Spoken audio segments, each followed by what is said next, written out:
Hello, folks. You're all very welcome back to the Celtic Soul podcast. I'm Andrew Milne, your host, as always. And today on the show, I'll be chatting to George Baker from FC United of Manchester, and really looking forward to hearing about that story of how fans broke away from one of the biggest clubs in the world, Manchester United, to form their own club in the wake of the Glazers taking over. Modern football was certainly not for these boys and girls, and we look forward to hearing that story. Closer to Glasgow, Hibs are our opponents on Saturday. We'll be back in Celtic Park to cover that game. Hibs have been, the story of probably the later part of the season.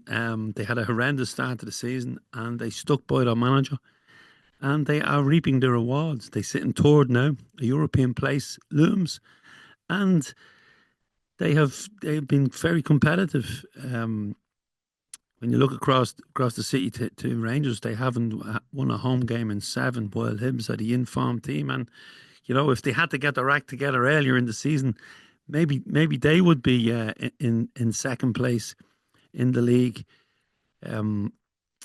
We got back to Ibrox on Sunday. Great to see the fans back in. Great for the players to run out. Hilarious seeing the Celtic fans singing Simply the Best. And we have been simply the best over the course of the season this year. Rangers may have been going for a treble of wins over Celtic, but Celtic are still going for the treble. And we look forward to the cup final happening later in the month at Hampden. But before then, as I said, we have Hibs. And if we look back then to last Sunday, 1-1 draw. Adamida has a chance to pull us one up. He misses. Rangers go up the pitch and score on the stroke of half time. And but Salah kept their shape in the second half, came out with a better team, certainly in the second half. Ida redeems himself, gets the goal. We're back in it. Gets to celebrate twice because of VR. Had a look at the goal. Relief, I suppose, for everyone in the stadium and everyone watching around the world. I've seen some videos of some celebrations from Thailand and Australia, America. So, everybody was happy with that goal. And, made a player of the year. If he squares that ball to Johnny Kenny right at the end, Johnny Kenny's second half substitution, he goes into Celtic folklore up there with the Tony Watts of the world. If he never kicked the ball again for Celtic, he would certainly be remembered. But it wasn't to be. The league is wrapped up. Trophy day awaits against St Mirren. Cup final awaits. Hibs away. And we also have a midweek away game to Aberdeen to look forward to. And these games will give Brendan Rodgers a chance to rest players, maybe wrap some in cotton wool for the cup final. But there are still a few places up for grabs in that cup final. And it'll be interesting to see the starting 11 that day and the formation he goes for. Does he stick with Adam in the middle? Does he put Maida back in the middle? Does Forrest start? Does he get his goal for his 16th season ever? The most decorated player in Celtic's history. It's all to play for and it's all to see. We still have 4 games to go, and the double is secure. And hopefully, we can get another treble, which would be incredible. And as Matt McGlone said on the podcast last week, we lived through some barren times, and never get fed up with winning, because there have been some bad and sad times following Celtic. But at the moment, it's been a good year, and we've had great improvements in Europe. If you're on YouTube, folks watching us, please hit that like and subscribe button and bang the alarm, and you'll never miss an episode. And you can also find us on audio across all the podcast platforms. Big shout out to Pro Sports Advice and the Crescent Concert Hall, who are the latest sponsors to come on board on the website. And they'll be in the fanzine as well. And we'll also be giving them a shout out on the audio. So that's Pro Sports Advice and the Crescent Concert Hall. Thank you very much for your support. And to everyone who supported the fanzine during the season. Without you, there would be no fanzine. So thank you very much. From those who bought a copy, those who sponsored adverts, We thank you very much. And the best way to get a copy, folks, is to subscribe. And you'll find all the subscription details on celticfanzine.com, where you'll also find news, blogs, all the podcasts, all the videos, um, and bits and pieces. And you can also donate for the price of a pint, because we do not put anything behind a paywall or a Patreon. And if you want to support us, that's one way you can. Or you can also visit the shop where you can buy some merch, the latest issue of the fanzine, or subscribe, as I said. And if you want to sponsor an episode of the podcast, you can contact us across our social media platforms or by emailing us at info@celticfanzine.com. And we thank you very much. George Baker, our guest on the Celtic Soul podcast today from FC United of Manchester. George, you're very welcome to the podcast. Yeah, thanks, Andrew. Thanks for having me on.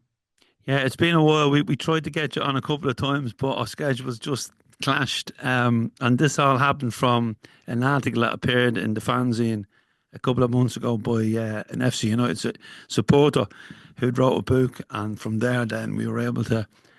He said, "Can I do anything for you?" And I said, "Well, I wouldn't mind getting to talk to someone from the club." So he did, and you've come on. So thanks very much, George. Before we delve into I suppose, the history and the foundation of the club, can I get your background, your role at the club, but also before, as a Man United supporter, before the Glazers came along? Yeah, sure. So I'm a founder member of FC United from when we formed in 2005. I was the founder of the North and West Lancashire supporters branch, which was quite active in the first few years of FC United's existence. I've since gone on to serve 2.5 years on the board of directors from 2016 to 2018, and I'm currently a member of the communications committee for the club. So basically, just volunteering from a comms perspective, helping out with the social media and doing things like this, appearing on podcasts, radio shows, or what have you, and just talking about the club. So I've been a Manchester United fan all my life. Started supporting them from the age of 5 in the early 90s. Still, I'm a Manchester United fan. Still define myself in such a way, and I've just not been to Old Trafford, with the exception of one visit on a free ticket a few years ago. I've not been to Old Trafford since 2005, on a point of principle, in the sense that I just won't give the Glazers my money. Essentially, it was a stance that a lot of us took at Manchester United when they took over the club. In order for their business plan to work, they're very aggressive. Business plan. It involves having to exploit the supporters, and we didn't want to be a part of that. So we thought, let's form our own club in the image of what we believe Manchester United to be, and control it ourselves as the fans. Like, it's a mammoth task to form a football club and to break away from a club that you love and you're still a fan. How hard, George? How hard was it to make the decision to say, I can't actively support the team anymore? Well, that's the thing. It was gut wrenching, really, because we fought so hard to try our best to stop the takeover happening. There were all kinds of protests, there were all kinds of actions that were taken in order to try and prevent the Glazers from acquiring 100% of the shares of Manchester United. And many of us vowed we wouldn't go if it did happen, and we had to then stick to that promise that we'd so vocally said, and to our friends and comrades, and to anyone who would listen. So to tear yourself away from Old Trafford and to vow not to go until they've gone, it's been devastating in many ways. I mean, there was going to Old Trafford for me as a teenager. As I got older, I mean, I was 19 when FC United formed, when shortly after the Glazer takeover of Manchester United, and in the years leading up to 2005, I'd found myself enjoying the matchday experience at Old Trafford a hell of a lot less. The atmosphere had kind of declined. I'd have to go on my own because getting more than one ticket was proving difficult. I couldn't afford a season ticket because I was a teenager, and Manchester United season ticket prices were just way out of my league. So I just had to apply for tickets via the random ballot, which would involve applying 5 weeks in advance for a game. And it was just a completely random ballot. You might get a ticket in the post, you might get a rejection letter. And I was just like, this has got to be more to football than this. This is, like, a lot of people I know who support either smaller clubs, or their local non-league clubs can just rock up, pay on the turnstile, watch their team, have a good time while they're doing it, and that's their football. And that was kind of what I wanted. Like, obviously, the success of Manchester United came at a price for a lot of local fans, in the sense that they were being pushed out more by whether it be rising ticket prices or the fact that the Manchester United hierarchy just wanted to get the more touristy fans into Old Trafford because they spend more money. So we felt more and more detached from Manchester United. So that made the decision a little easier, in the sense that we felt like Manchester United left us, not the other way around. But there were a lot of people at FC United who've been following Manchester United home and away since the 1970s, 1980s, and they've had a season ticket that whole time.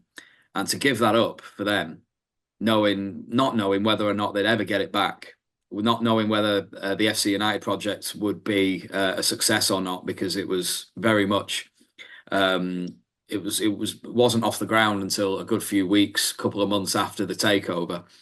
To make that commitment was just I'm in awe. I'm still in awe of some of the people I know at FC who made that decision to give up their season ticket and to throw all their weight behind a brand new project, which nobody knew whether or not it would succeed. So they're the ones I would shout out to when you ask me that question, because for me, as somebody who was just a member of Manchester United and who gave up their membership, I didn't have a season ticket. I didn't have the 30, 40 years of following United home and away, but there were plenty of people at FC United who did. And the decision for them must have been absolutely heartbreaking. Yeah, and it's interesting, back then, how hard it was for you to get a ticket. And I've seen two things from Manchester recently. I've seen someone who had sold the tickets back to the club in a ticket exchange recently. I think it was for the European semi-final, and the club had sold them on for 800 quid. Yeah, I saw that as well. The FC United Twitter account actually pointed that out, saying that seems to be the direction that Manchester United are going in.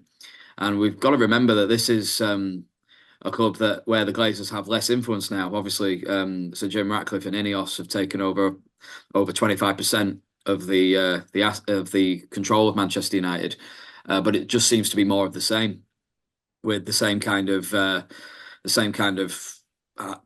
ruthless ticketing policies, where, as you said, they're touting their own fans at this point, and there doesn't seem to be any moral line for the people who want to make money at Manchester United. And it doesn't seem like that's going to change anytime soon, which is devastating in itself, because even though a lot of us were cautious about Sir Jim Ratcliffe's involvement in the club, as much as we wanted rid of the Glazers at Manchester United, because we all still care about the present and the well-being of Manchester United at FC United. Of course we do, because we've created a club in the image of what we believe United should be. So we keep a close tabs on what's going on at Manchester United, and to see that happening, it's just they just don't care. They really don't care. If somebody's willing to pay that kind of money to watch United, and if a fan has returned their tickets, they feel like they can get away with it, so they do it, because all we are, in many ways, all they see us as are minor voices on either social media or attending protests or what have you. It doesn't stop us doing it. It doesn't stop us pointing out what Manchester United and other clubs are doing is wrong, particularly to their own fans. But it just seems like they don't care at all, and they'll just keep doing it.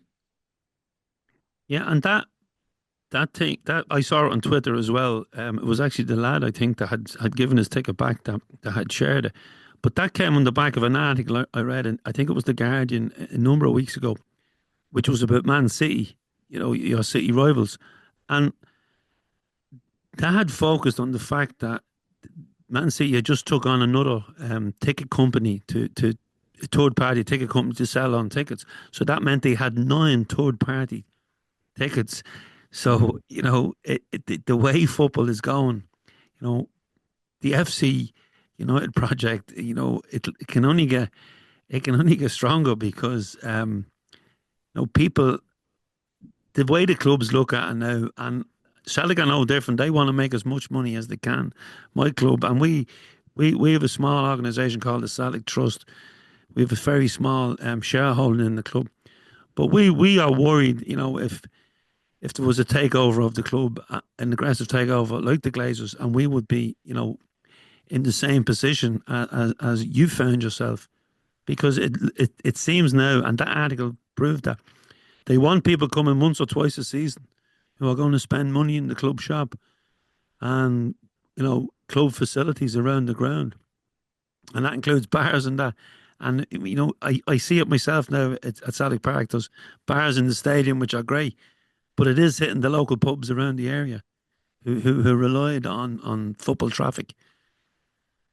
Yeah, I mean they appear to be, that seems to be the plan for the new stadium as well at Manchester United. Like the you may have seen the plans for it in the last month or two when they released the idea of building the new stadium at Old Trafford. They're wanting to set up bars and restaurants like in the vicinity around the new stadium, and that's going to impact the existing pubs that are all around Old Trafford. I'm sure none of these businesses they intend to open around the new stadium will be independent either. They'll all be conglomerate owned businesses, chain bars and chain restaurants and stuff like that. So it's not going to have much impact on the local economy. And I'm sure the wages that the workers will be getting will be pretty low as well. So there doesn't seem to be a very bright future for the fan experience in football, particularly in the English game. And the same thing's happening to Manchester City as well. For many, what feels like decades ago now, they were a much smaller club than Manchester United and would routinely criticise what they saw as the policies of the neighbouring United, and the way United conducted themselves as a club. But when the same things happen to them, because they're winning trophies, because they're doing well on the pitch, it's only around now where we're seeing a little bit of discontent from City fans who themselves are getting fed up with sterile match day atmospheres, ticket prices soaring, and everything else that has been plaguing Manchester United fans for the last 25 to 30 years. And yeah, so the FC United idea, we're coming up to our 20th anniversary now. And because the fans are in control of the club, we can do our best to stop to provide an alternative to top flight football, particularly for Manchester United fans who've either felt priced out or just feel disconnected with the club more and more recently. I mean, we obviously felt that a long time ago when we set up the club, but we're always saying that new fans are welcome to come along. If you've had enough of what's going on at Old Trafford, there's a place for FC United. There's a place for you at FC United. And fans of other clubs as well have come along now and again because they like the ethos of the idea. They like the ethos of supporter ownership and sticking it to the man, if you like. There's a banner at FC United that says sticking it to the man since 2005. And that's what we feel like we're doing in a very, very small way. We don't think of ourselves as beret-wearing revolutionaries or anything like that. But we're proud of the fact that we stuck two fingers up to the Glazers and to the corporate football lobby and have made a reasonable success out of what was a pipe dream discussed in a fanzine in January 2005. That's how FC United started, just as an article in a fanzine called Red Issue, which basically said, we will set this up if the Glazers take over.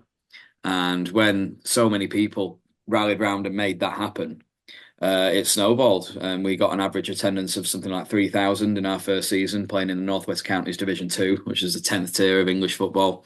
3 successive promotions, and in 2015 we managed to become the first fan-owned club to build our own stadium from scratch, and that's where we remain, Broadhurst Park in Moston. And there's a lot of work that goes into that, and we still owe quite a bit of money on that stadium, but we're still a fan-owned club. We still elect a board every 2 years.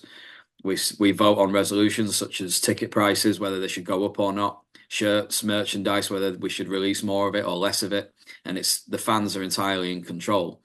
And that's what we believe the future of football should be. We believe that fans should be the ones controlling clubs. And you mentioned earlier about the Celtic Trust having a small stakeholding in Celtic. It was the same for United fans in 2005. Shareholders United, which later evolved into the Manchester United Supporters Trust.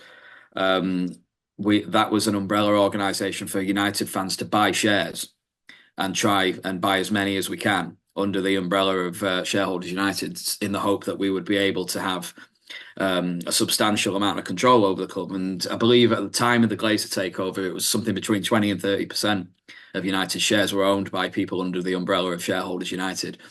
And the more and more people who were getting involved to try and stop the Glazers, that number was growing every day. And it could, if there'd have been a few more months or a year or two before the Glazers did try and take over United, maybe they wouldn't have been able to, because perhaps the fans would have owned enough of the shares in United that it wouldn't have happened. So that's something that we've often thought about, and we thought to ourselves, I mean, it's nowadays the idea of fans being in control of Manchester United seems so far out there, because hardly anybody can afford to buy Manchester United. It'd be the preserve of nation states and tech companies, given the valuation of United. But the idea that fans can't control their clubs is nonsense. If enough people get together and try and find a way to have influence in the boardroom of their clubs, that can only be a good thing, and it can be done. It might not be a full takeover by fans, by a supporters trust, but at least you could perhaps get a supporters representative in the boardroom, maybe one, maybe two, maybe more than that. And that's something that fans of clubs should strive for if they're getting fed up of private owners and the revolving door of private owners who come in and try and make a bit of money, realise they can't, shaft the club in the process, and the fans of that club with it.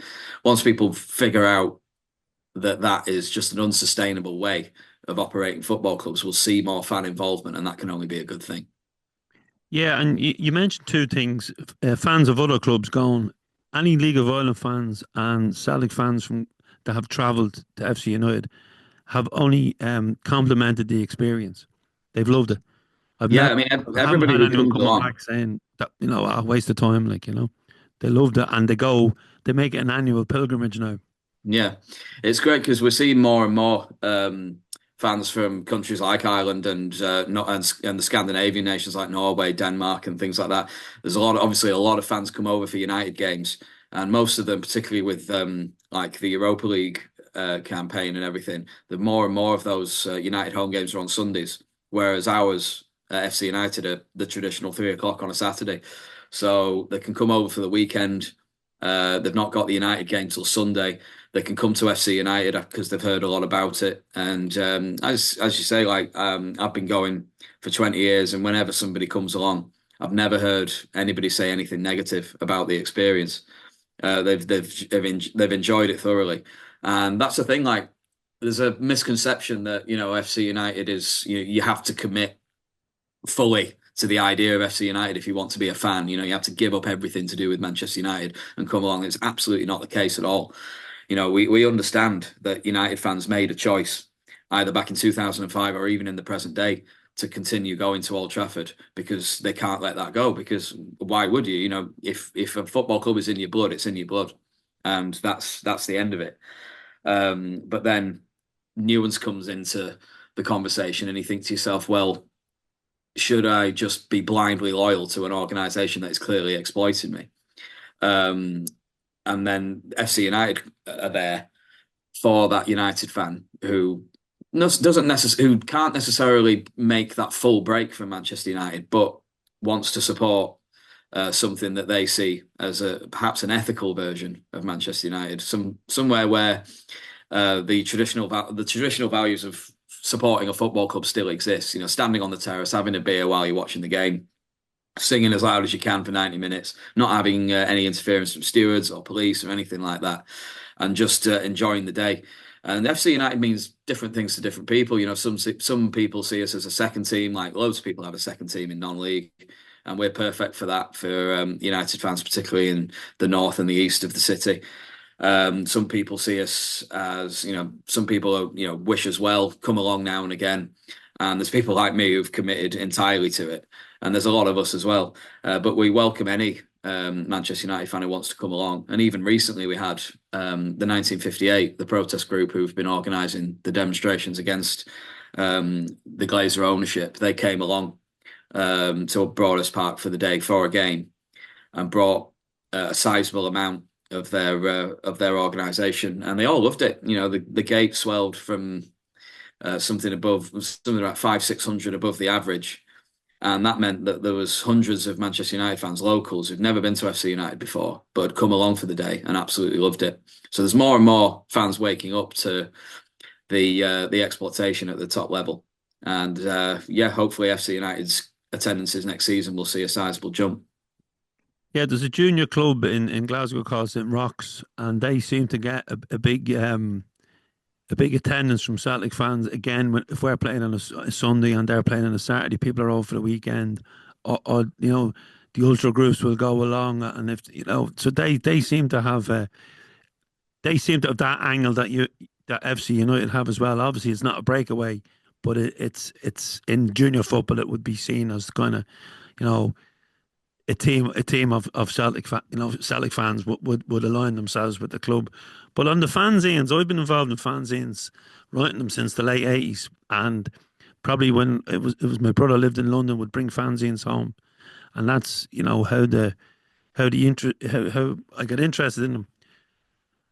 And because I suppose United have a big Irish support, I could get the fanzine. So I was reading about the Glazers takeover. Even though I'm not a Man United fan, I was reading about it. And everything I read, and if you think back, I can't believe it's 20 years. Anytime a United fan appeared on a TV program, everything they said or everything I read about the Glazers came true. And people were trying to say, "Oh no, it's not," including big names at the club, legends of the club. But as far as I can see, everything came true, and United is not, the elite team it was. They're not, they were before the Glazers come in. United was one, if not the top team in Europe. They're not anymore, and I think you can see it over the last couple of seasons how disappointing it must be for the fans. Yeah, I mean, we were saying it at the time that this will be a disaster. The method of the takeover, the leverage buyout that the Glazers used in order to purchase Manchester United, it involved them putting all of their assets onto Manchester United, and as you say, went from being perhaps the biggest club in Europe, perhaps the biggest in the world, certainly one of the richest, to being the most debt laden overnight. And the writing was on the wall from the beginning for a lot of us. We just knew that this wasn't sustainable and that it wouldn't go well. And people got wise to it quite quickly. I mean, 4 or 5 years after the Glazer takeover was when the Green and Gold campaign started. Unfortunately, there wasn't an organisation that was leading those protests. It was more of a visual thing, and it didn't really make much impact because whilst there was green and gold scarves and colours all over Old Trafford, it still meant that people were spending their money in Old Trafford, buying the tickets and giving their money to the Glazers, who they were supposed to be protesting against by wearing these garments. So it became rather ineffective. But the visual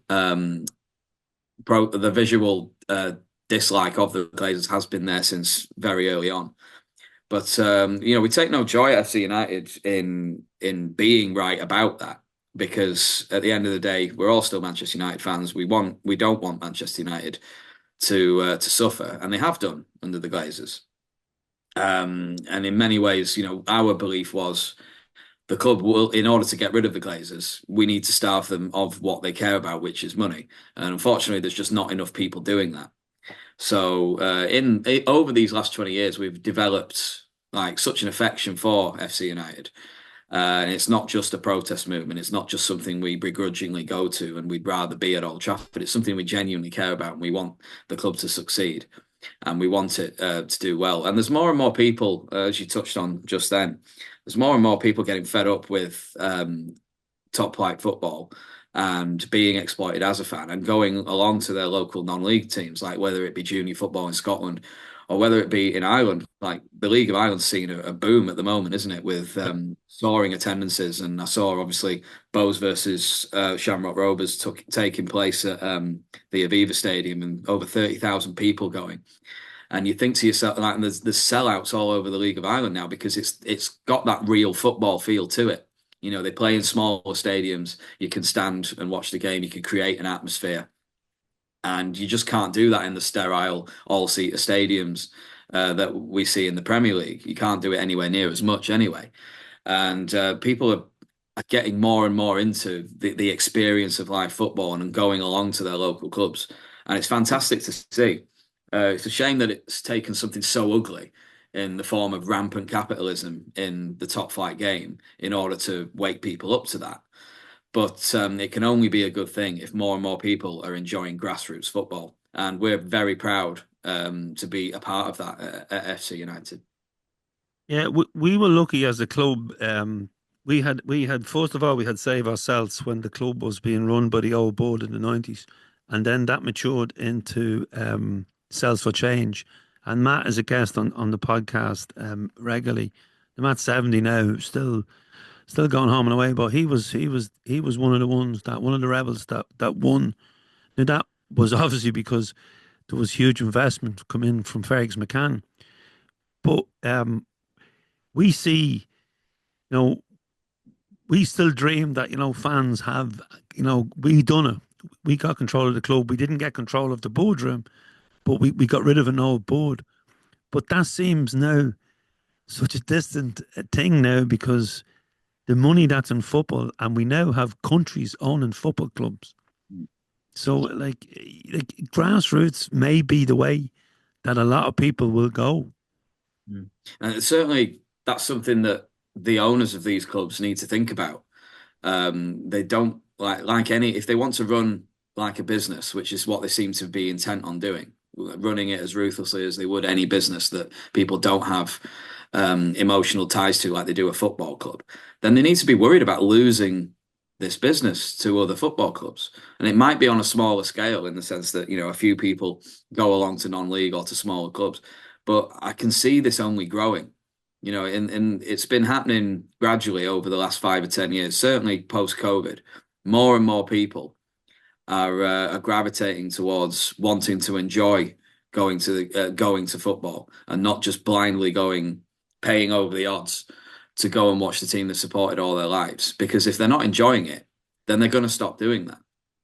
And clubs will eventually no longer be able to charge extortionate prices because they'll realize nobody is going to pay this. So it's important to stay out there and just remind people from our perspective at FC United, it's important to continuously remind people that we're here, that we exist, and that it's just as fun as it ever was to come along to FC United and enjoy the game and enjoy the atmosphere that we create.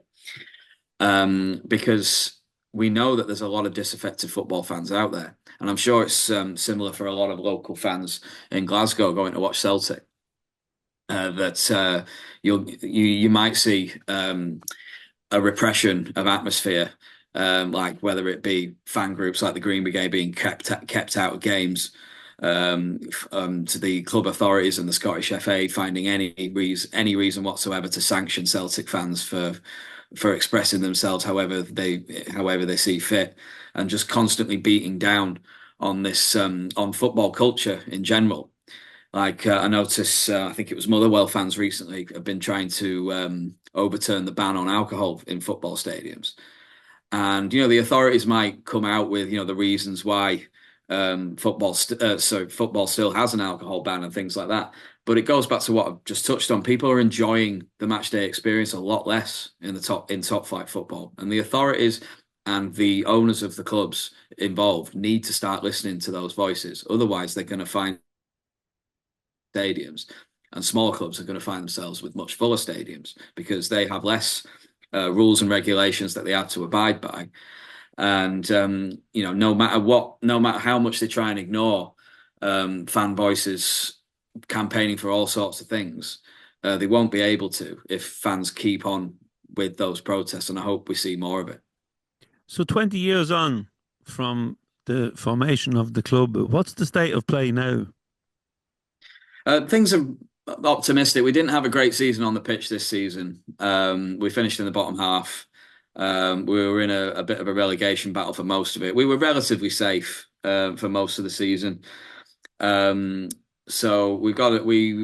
We parted ways with our manager of 6 years, Neil Reynolds, earlier in the season, and we brought in a new fella, Mark Beasley, who managed to get Warrington Town promoted from our league on a very low budget a couple of years ago. So we know he's got the talent and the knowledge of the game, particularly at this level, in order to succeed. So we're optimistic. Now he'll have a full pre-season to build a new squad, and hopefully we'll be able to push, at least try for the playoffs, at least push for it. Because Macclesfield were in our league last season, and they absolutely dominated the league, and they're getting like 3,500 people watching them, while we're averaging just below 2,000, and we're by far the most attended clubs in the league. So next season we've not got. That's another thing that's been happening.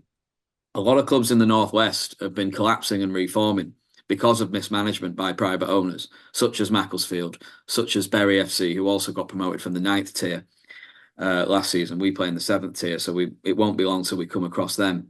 So there's been all sorts of Phoenix clubs, if you like, dropping to the bottom of the or near the bottom of the football pyramid and rising up through the leagues and passing us on the way, which makes it a lot more difficult for more established clubs to get promotion, because obviously a lot of these Phoenix clubs have a lot of fans behind them, a lot more money than and a higher budget than a lot of other clubs, and are just flying up the leagues as they go.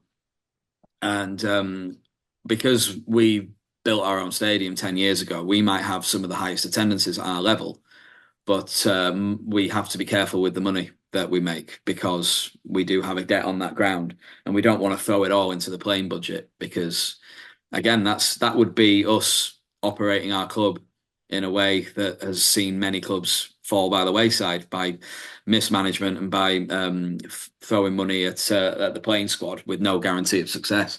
So we need to find that We need to find that balance, and it's a mammoth task. And every board of directors that have every director who has served with FC United knows that. So it's it's about finding that balance, and but it's been off the pitch. It's been a fantastic season in many ways. I touched on the 1958 joining us. We're forming more and more links with Manchester United supporters groups, which we didn't have before. We've been emailing supporters branches, inviting them down to FC United for the day. Eric Cantona joined as a member a few weeks ago. I don't know if you saw that, but that was just mind blowing to many of us. I mean, he has spoken positively about FC United in the past. He loves the idea, and he's always wanted to amplify the underdog. Is Eric? So he's always been quite behind what we're doing. But for him to actually come and visit our ground, and join as a member, and he joined his whole family as well, his brothers and his children and his wife. He signed them all up as members. And I mean, it would have been quite monumental for any ex-United player to speak out so favourably about FC United, but perhaps the greatest Manchester United player ever in many people's eyes to join as a member has just been phenomenal.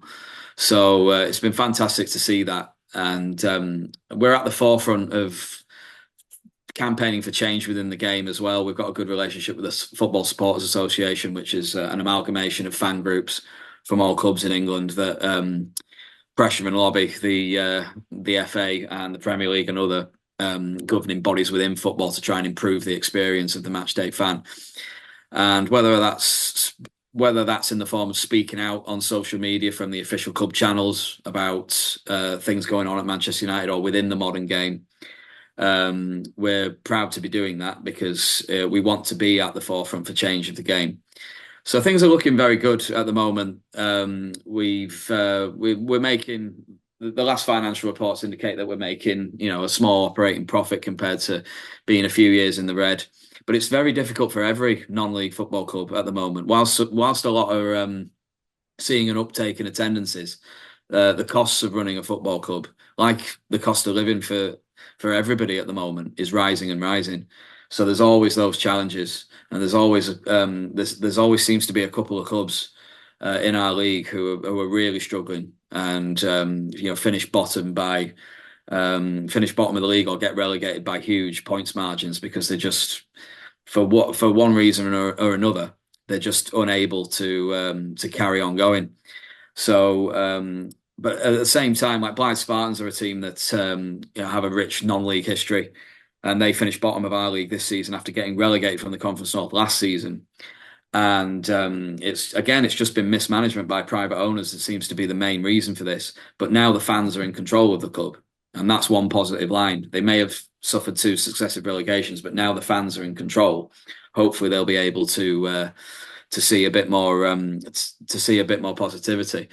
But for FC United, yeah, things are looking pretty good. As I say, we've after the 1958 joined us for a game, and Eric Cantona joining as a member. You know, we've had our journalists coming down, like Daniel Taylor from The Athletic, to talk about the 20th anniversary. We've got more of that. There's a lot of people coming down and have remembered. If they've forgotten about us before, they've remembered that FC United are here, and we're seeing a bit of an uptake in publicity as a result.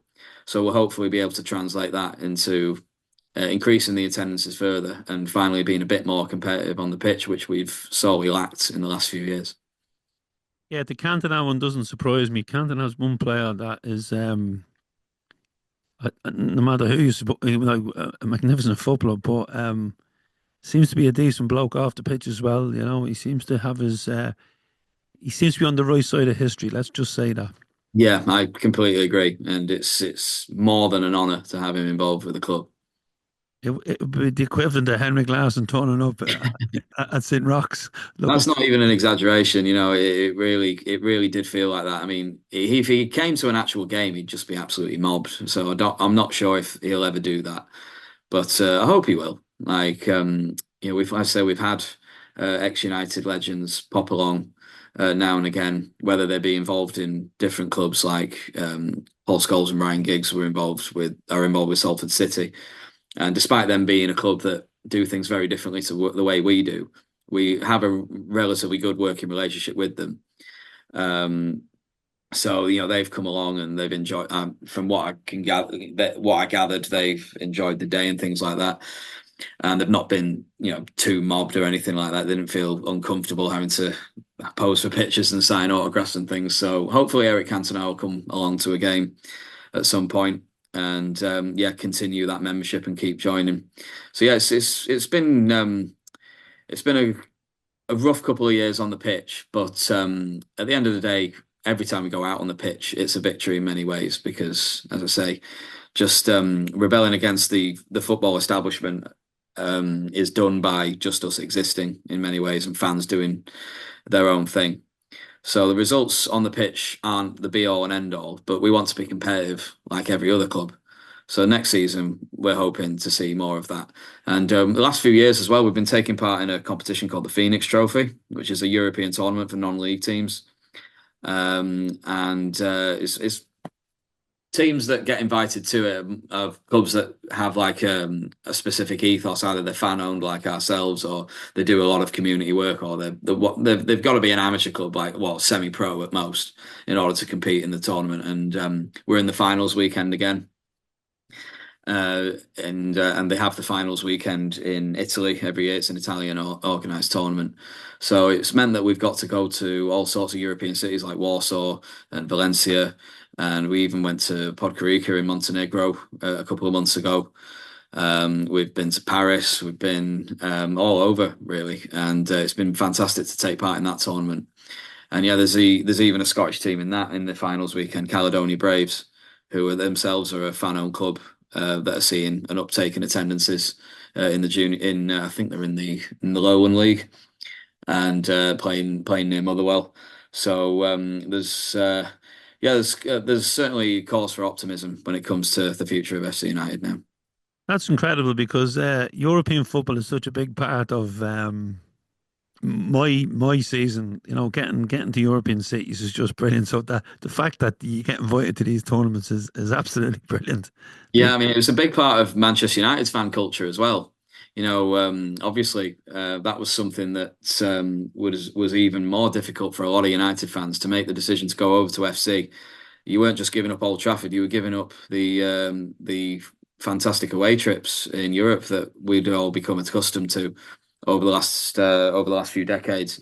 And so we would often have, before we were taking part in the Phoenix Trophy, we would often have pre-season or post-season friendlies against other clubs in Europe to try and fill that void.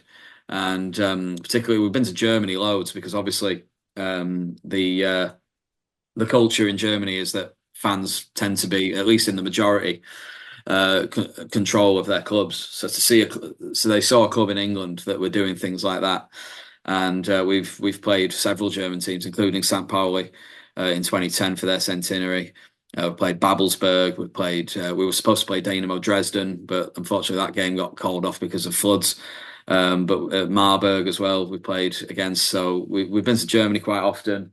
Played pre-season friendlies in Sweden, in Poland, even in Detroit. We managed to get over to Detroit in 2016. There was only about 50 or 100 of us who made it over to that, but that was an incredible few days. We were treated like celebrities the whole time for making that journey over. And so yeah, it was something that was important to us to try and keep that united feel when we formed FC. Try and we want the team to play attractive football on the pitch as well. We don't want to see us, grinding out 1-0 results or anything like that. Matt Busby and Alex Ferguson had that philosophy of exciting attacking football, and we want to continue that at FC United. And also the culture of supporting Manchester United. We want to have that feel as well, and the European trips certainly add to that. Yeah, and before I let you go, George, I have a Celtic Soul time machine here. FC United are 20 years old. If you climb into that time machine in the past 20 years, where does that take you back to? Uh, probably um, Probably the night we beat Rochdale in the FA Cup in 2010. It was a Friday night, and we'd qualified for the first round proper of the cup for the FA Cup for the first time.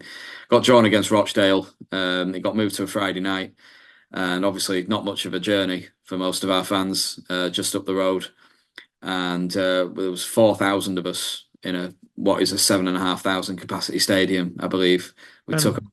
an entire stand the length of the pitch and went 2-0 up, which we did not expect. We expected to get absolutely battered 5 or 6-0 perhaps. So just to score was something. To take the lead was something else. To take a 2-goal lead was just something we never thought we would do. Rochdale managed to claw it back to 2-2, but then we got a last minute winner and went through to and you can imagine the scenes. There must have been about 6 or 7 pitch invasions. It was certainly a huge one at the end of the game, and we ended up getting a second round tie against Brighton, who were in League One at the time, top of League One. So away at Brighton in the second round, literally the hardest game we could have got, and we even drew that one. We drew that one 1-1. Our keeper Sam Ashton saved a penalty in the last minute, and we got a replay out of that, which we lost quite heavily. But yeah, what an experience that was, that cup run of 2010-11, where we got to the first round. Well, we got to the second round proper, and ended up in the third round draw, in fact.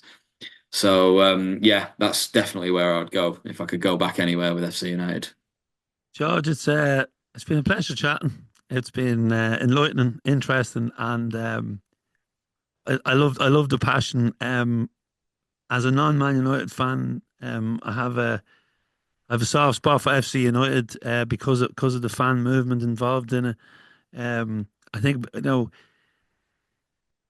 think football fans have a lot in common, no matter where they're from. You spoke with the League of Ireland there. I know a lot of the lads involved in Drogheda United here, and how that's the ultra groups and that in Glasgow and in Drogheda and throughout Ireland.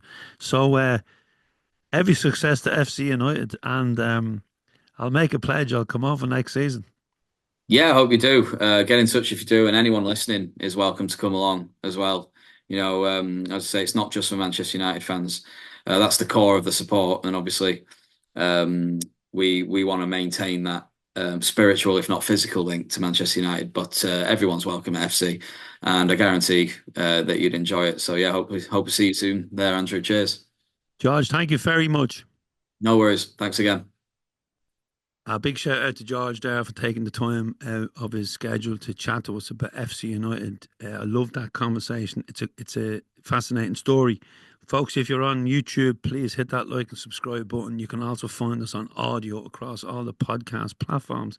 So please share the word and spread the gospel, and hopefully we'll get a few more listeners and a few more viewers.